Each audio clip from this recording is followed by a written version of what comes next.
나이다 하니 예수께서 일어나 따라가심에 제자들도 가더니 여윳길 동안이나 혈루증으로 앓는 여자가 예수의 뒤로 와서 그 옷 겉옷가를 만지니 이는 제 마음에 그 겉옷만 만져도 구원을 받겠다 함이라.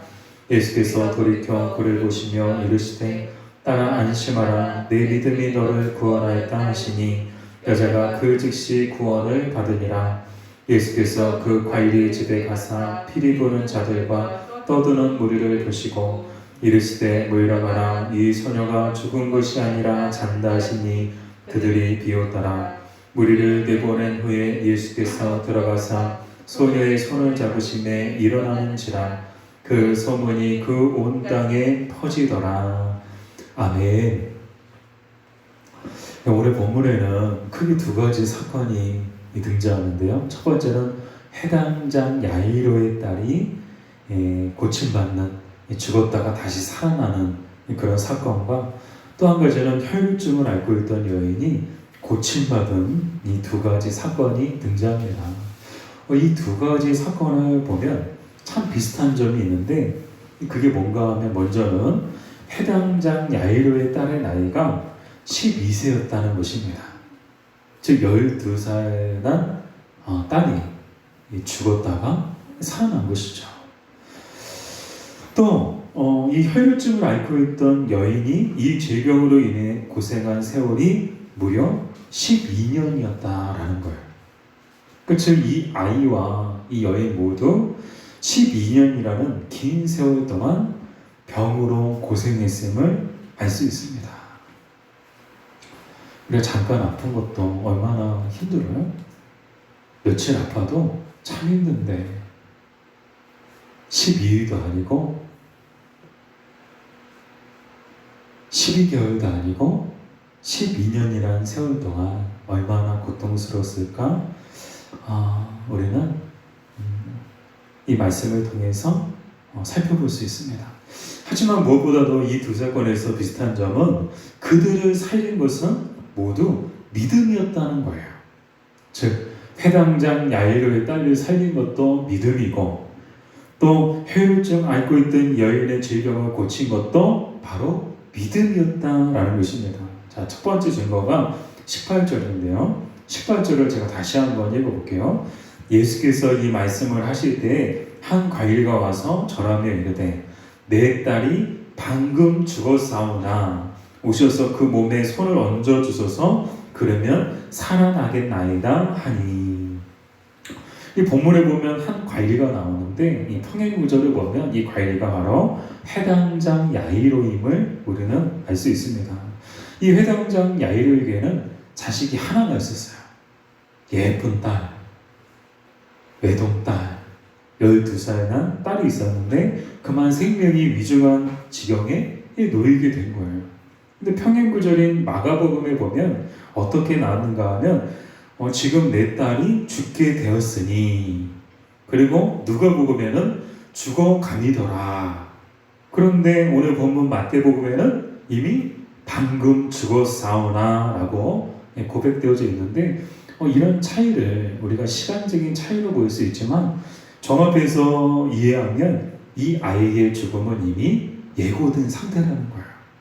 누구도 손을 쓸 수 없는 상태, 죽을 수밖에 없는 지경에 이르렀고 죽게 될 것이고, 그것을 오늘 본문을 통해서 또 평행구절을 통해서 우리는 이해할 수 있습니다. 이렇게 누구도 손을 쓸 수 없는 상태 가운데 있을 때, 죽음만을 앞두고 있는 그 상태 가운데 해당장 야이로는 포기하지 않고 누구에게 달려갔어요? 예수님께 달려간 거예요. 그리고 예수님께 엎드려서 뭐라고 얘기했습니까? 예수님, 제 딸이 지금 죽었으나 오셔서 그 몸에 손을 얹어주시면 그러면 살아나겠나이다 라고 고백을 했던 거예요. 누구도 고치지 못해서 결국 죽음을 앞두고 있지만 그럼에도 불구하고 예수님이 오시면, 다른 사람도 아니고 예수님이 오시면 제 딸이 살아날 줄 믿습니다. 예수님만이 그 일을 하실 수 있는 분이라고 믿습니다.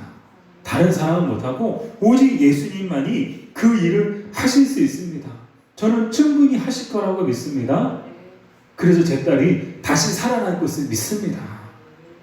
이 믿음으로 나아갔던 것이고, 결과적으로 예수님께서는 그 믿음을 보시고 그 믿음의 소원대로 응답해 주심을 보게 되죠. 이 본문 25절, 무리를 내보낸 후에 예수께서 들어가사 소녀의 손을 잡으심에 어떻게 되었다고요? 일어나는지라. 이미 갔더니 장사 지낼 준비가 다 끝난 거예요. 이미 초상집으로 바뀌어버린 거예요. 곡하는 소리, 피리 부는 소리. 이 피리를 왜 불까 찾아보니까 그 당시에 사람이 죽으면 이렇게 피리를 불었대요.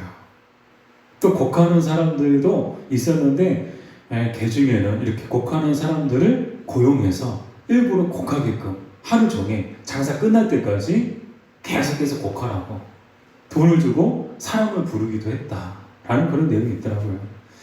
회당장 야이로의 집이었습니다.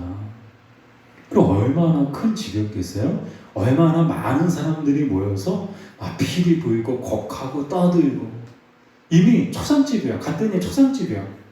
이 장례식장인 거예요. 근데 예수님께서 가셔서 어떻게 했습니까? 사람들을 내보낸 후에 그 소녀의 손을 잡고 말씀하시니 일어난 거예요. 죽었던 이 딸을 다시 살린 것은 바로 아버지 야이로의 믿음이었습니다. 두 번째 증거가 본문 22절인데 22절에 보면 예수께서 돌이켜 그를 보시며 이르시되 딸아 안심하라 네 믿음이 너를 구원하였다 하시니 여자가 그 즉시 구원을 받으니라. 이 말씀은 혈루증을 앓고 있던 여인에게 하신 말씀인데, 이 결과적으로 이 혈루증을 앓고 있던 여인은 그녀의 병을 고침받았을 뿐만 아니라 그녀의 영혼까지도 구원받는 놀라운 일을 보게 되는데요. 이 여인에 대한 성경의 평행구절 마가복음 5장 26절과 27절을 보면 보다 자세하게 설명되어져 있는데 우리 같이 한번 읽어볼까요? 많은 의사에게 많은 괴로움을 받았고 가진 것도 다 허비하였을 때 아무 효용이 없고 도리어 더 중하여졌던 차에 예수의 서문을 듣고. 오늘 우리가 읽은 마태복음 본문에는 이 내용이 생략되어져 있는데 평행구절은 이 본문을 보니까, 마가복음의 본문을 보니까 이 여인이 어떤 여인이었고 어떤 우여곡절 끝에 예수님께 나왔는지가 이 기록되어져 있는데 12년 동안 안 해본 게 없는 거예요. 영하다 하는 의사들을 다 찾아가 봤습니다. 좋다는 약을 다 사다가 먹어봤습니다. 근데 좋아지기는커녕 도리어 더 나빠져 갔으니 하루하루가 즐거웠겠어요? 괴로웠겠어요? 하루하루가 고통인 거예요. 가진 재산을 다 허비하고 몸도 상하고 마음도 상하고 지칠 대로 지치고 아무런 소망이 없는 상태 가운데 하루하루 괴로운 시간을 보내고 있었을 이 여인에게 기쁜 소식이 들린 거예요. 좋은 소식이 들린 거예요. 굿뉴스. 그게 뭐예요? 바로 예수님에 대한 소문이었어요. 예수님이 오셨다. 예수님이 지나가신대. 이 말을 듣자마자 이 여인은 한시도 지체하지 않고 이 예수님을 향해서 달려갑니다. 달려가는 이 여인의 마음속에는 오직 한 가지 생각뿐이었는데 그 생각은 무엇이었는가 하면 예수님이라면 반드시 나를 고쳐주실 거야. 내가 예수님의 겉옷만 붙잡아도 내 병이 나을 거야. 라는 믿음이 이 여인의 마음속에 가득했습니다. 그리고 이 마음과 이 믿음으로 어떻게 했습니까? 예수님의 겉옷을 잡은 거예요. 어떻게 됐어요? 그 믿음대로 되었습니다. 12년 동안 자신을 괴롭히던 혈루병으로부터 완전히 자유해졌을 뿐만 아니라 죄와 사망의 권세로부터도 구원을 받았다라는 거예요. 결국 이 여인을 살린 것도 무엇이었어요? 예수님의 겉옷이 이 여인을 살렸나요? 아니요. 이 여인의 믿음이었던 거예요. 죽은 자도 살리고 누구도 고칠 수 없는 병을 고치며 죄와 사망 가운데 매여있는 영혼을 구원하시는 놀라운 능력이 예수 그리스도에게 있는 줄 믿습니다. 이 예수 그리스도의 널널한 능력과 은혜는 모두 어디서부터 시작되는가? 믿음으로부터 시작됨을 우리는 보게 됩니다. 사실 그렇지 않았나요? 앞에 어떤 내용이 있었어요. 우리 예전에 살펴봤던 본문이죠. 백부장의 종을 고친 것도 무엇이었어요? 믿음이었어요. 백부장의 믿음이 그 백부장의 하인을 고친 거예요. 살린 거예요.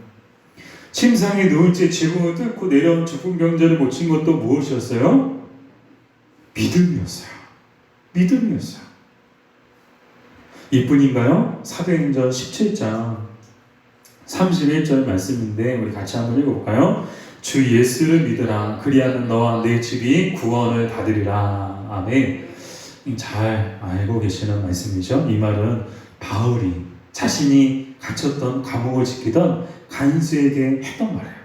왜 이 말을 했는가? 이 배경을 잠깐 살펴보면 바울과 시라가 열심히 복음을 전하다가 단지 복음을 전한다는 이유만으로 미움을 받아서 옥에 갇히게 된 거예요. 아무 죄도 없는데 죄가 있다면 복음을 전했다는 죄, 예수 그리스도에 대해서 말했다는 죄, 그 죄로 인해서 이 붙잡혀 감옥에 갇히게 된 거예요. 어떻게 한편으로 생각하면 내가 이렇게 열심히 주님을 위해서 열심히 복음을 전했는데 사람들이 좋아하고 사람들한테 인정받고 바리새인들 서기관들처럼 사람들한테 존경받고 대우받는 거는 기대하지도 않았겠지만 도리어 핍박당하고 감옥에 갇히는 그런 어려움을 직면하면서 어쩌면 마음에 낙심이 찾아올 수도 있는데 바울과 시라는 자기가 어디에 있는지 그것은 중요하지 않았어요. 그 감옥에서조차 뭐 했어요? 한숨 쉬고 있었어요? 아니요. 낙심했어요? 아니요. 기도하고 찬양했더라. 바울과 시라는 옥중에서도 기도하고 찬송하는 것을 멈추지 않았습니다. 그랬더니 어떻게 됐어요? 놀라운 하나님의 능력이 이 감옥 가운데 바울과 시라가 갇혀있는 이 감옥에 임한 거예요. 큰 지진이 나서 옥문이 다 열린 거예요. 자다가 깬 간수는 옥문이 열린 것을 보고 자기가 지키던 죄수들이 다 도망갔구나. 그 당시에 이 간수는 자기가 지키던 죄인이 도망가면 그 죄값을 그 간수가 져야 했어요. 그러니까 이제 이 죄수들이 다 도망갔으면 자기는 이제 죽은 몸이 되는 거예요.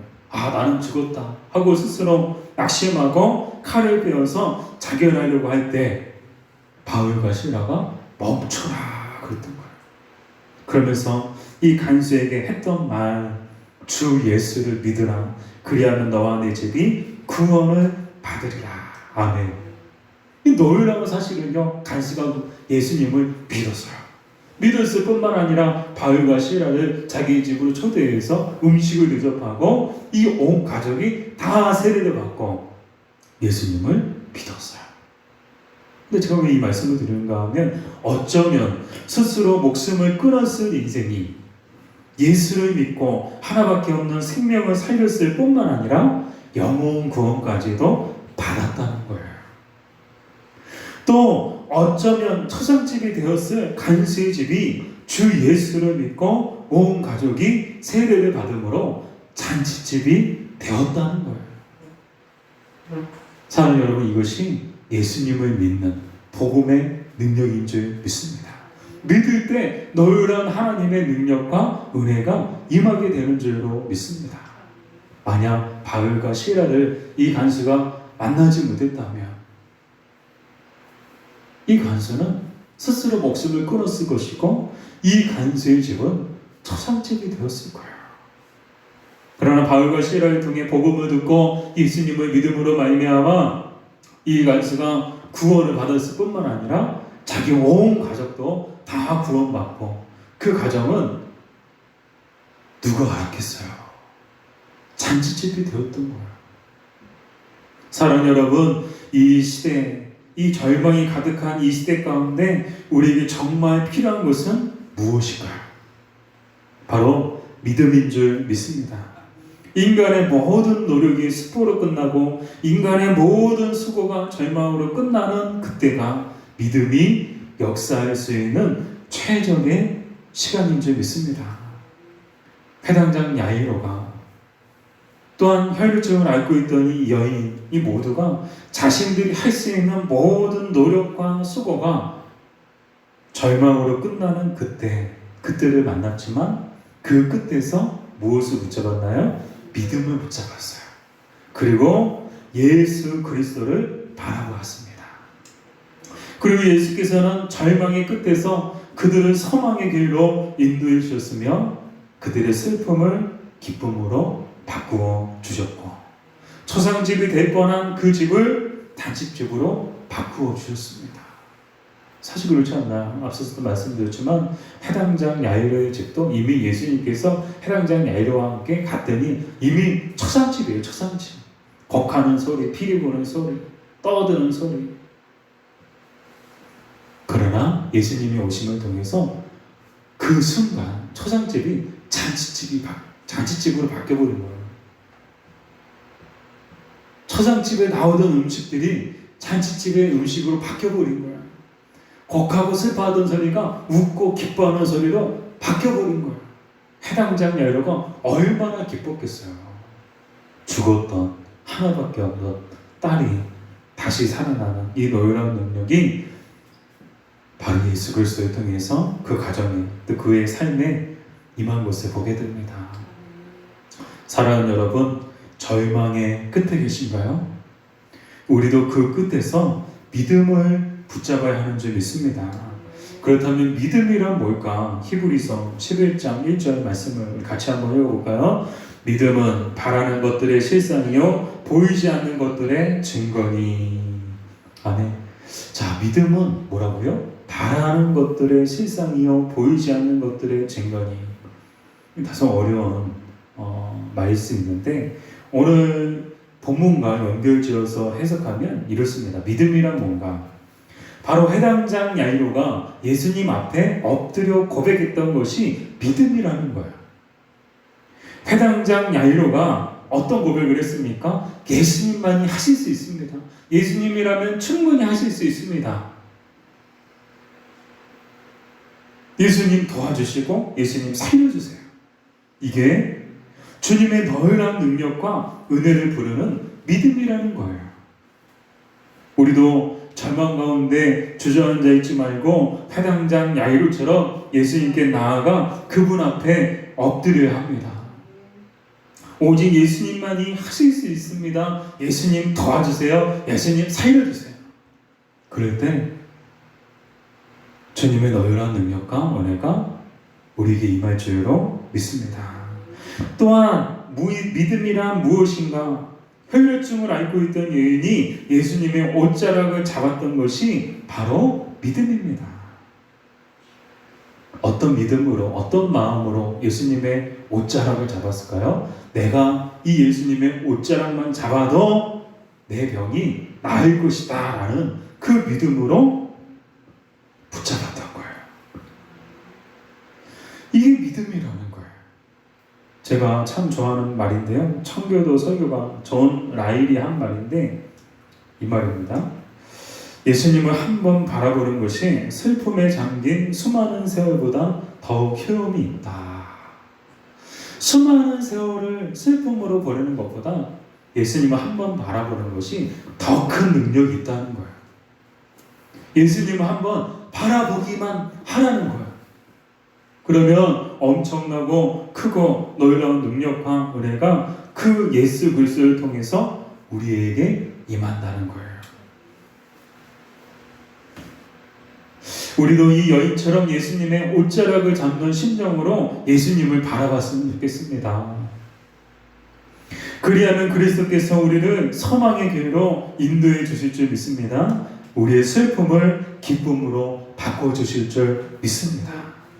믿음이란 바라보는 거예요. 어렵게 생각하지 마세요. 믿음이 뭘까? 믿음이 필요한데 믿음이란 뭘까? 바라보는 거예요. 무엇을 바라보는 거예요? 예수 그리스도를 바라보는 거예요. 예수님을 바라보는 것이 믿음이에요. 수업 시간에도 어떤 학생들이 공부를 잘하는가 봤더니 선생님을 열심히 쳐다보며 공부하는 학생들이 공부를 잘하더라고요.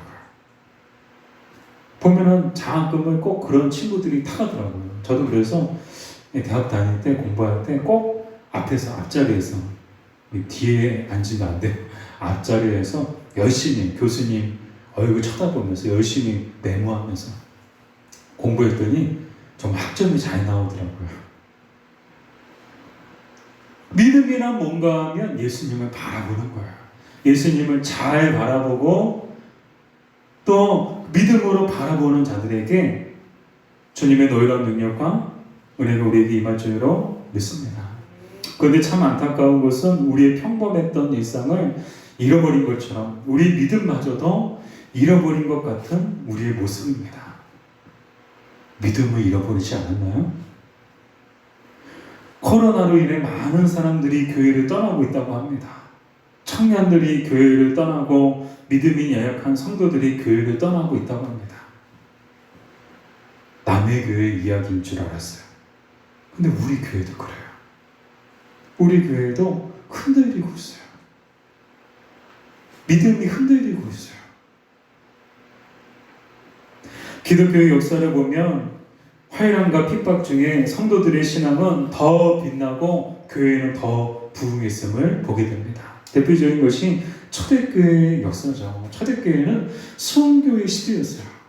엄청난 말로 표현할 수 없는 핍박을 받았어요. 예수를 믿는다는 이 하나만으로 사회적으로 모든 지위와 재산을 박탈당하고 뿐만 아니라 사자들의 밥이 되고 화형에 처형되고 단지 예수님을 믿는다는 그 이유만으로 순교로 가고야 됐던 때가 바로 초대교회였습니다. 그 당시 예수 믿는다고 너 예수 믿냐? 그렇다 그러면은 죽음을 각오해야 됐었던 때가 그때였어요. 그런데 놀랍죠? 어쩌면 예수 믿는 사람들도 나 이제부터 예수 안 믿을래. 내 목숨이 중요하지, 내 생명이 중요하지, 내 재산이 중요하지, 내 사회적 지위와 명예가 중요하지.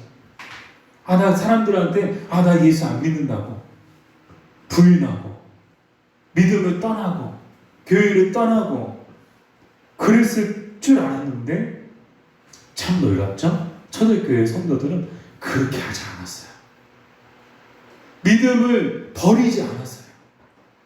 교회를 떠나지 않았어요. 죽음을 각오하고 믿음을 지켰어요. 그랬더니 어떻게 됐어요? 교회는 더 크게, 복음은 더욱더 확장되고 하나님의 나라도 더욱더 확장되는 모습을 초대교회 때 우리는 역사를 통해서 보게 되었습니다.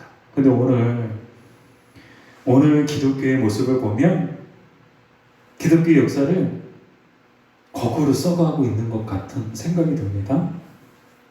성도들의 신앙은 흔들리고 교회는 더 침체되고 있는 것처럼 보입니다. 누군가는 한국교회 거품이 이 코로나 사태를 통해서 빠지고 있는 것이다. 전에는 거품이 가득했는데 이 코로나 시대를 맞이하면서 이 한국교회 거품, 기독교의 거품이 다 빠지고 있는 중이다. 또 어떤 사람들은 하나님께서 지금 키질하고 계신 중이다. 키질이 뭐예요? 이렇게. 그래서 알곡과 쭉정이를 하나님께서 거르고 계시는 중이다. 그래서 알곡만 남고 쭉정이는 다 떨어져 나갈 것이다. 이렇게 말하는 이들도 있습니다. 이만큼 코로나 가운데 교회와 성도들의 모습은 마치 살얼음판을 걷고 있는 아이의 모습과 같아 보입니다.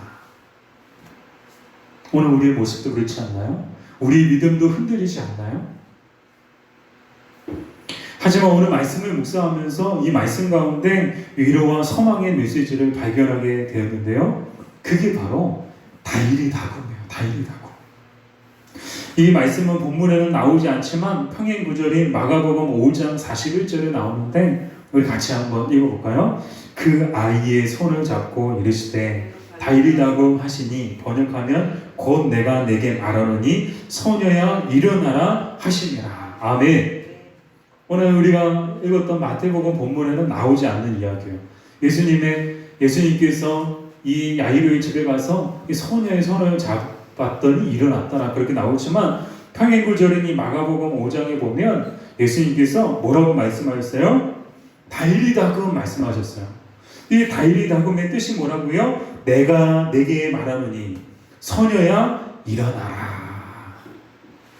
근데 이 다이르다굼이라는 말을 찾아보니까 이것은 마치 아침에 잠자고 있는 아이를 깨우는 부모의 음성하고 똑같다는 거예요.